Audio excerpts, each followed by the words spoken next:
Hoxe, Lekitxoko antzar eguneko irabazlea Iker Erkiaga, 29 urteko lekitxarra, 2 altxaldi egin eta antzararen kokotea eraman du.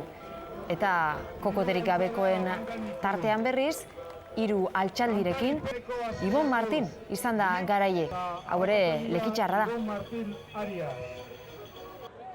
Goizean bezala arratsaldean ere urdinez tindatu da Lekeitio. Egun handia da gaurkoa antzarreguna eta horregatik gozatzen hasteko ez dute denborarik galdu. Zibarri bakarre, ondioko erdira bezala, gero potinea salto, dondolaten espagara portuan aurrera segiru.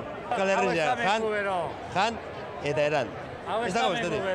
Antzar jaia ezaguna da oso eta urtero jende gehiago animatzen da. Emakume hau esate baterako Kuenkatik urtero dator. Nos lo pasamos fenomenal. Baina Bizkaiko beste herri batzuetatik ere badatoz. Erromotik gaude hemen eta ez da lehenengo aldia eta oso gustora hemendik. Antzar jokoa hasi orduko jendea portura hurbiltzen joan da. Halere tabernariek diote aurreko urteetan baino jende gutxiago ibili dela. Bastante tranquil, ez da hola gente askorik, bueno, tranquil.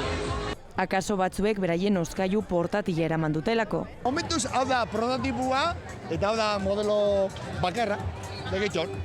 Baina eguneko protagonista nagusiak antzarrari lepotik heltzera animatu direnak dira. Koldorentzat lehen aldia izan da. Genean urduritasune da, nintzako gauza handi beta, hau itea, kanpoko anaz da orduen gogoan gintik gazen hau. Usan zelokoa. Oskarrentzat berriz, 6. aldia da eta dagoeneko trukua hartuta dio. Agarrarlo con el dedo pulgar hacia abajo. Atzamarlodia samatik sartu eta ondo helduta besapean sartu.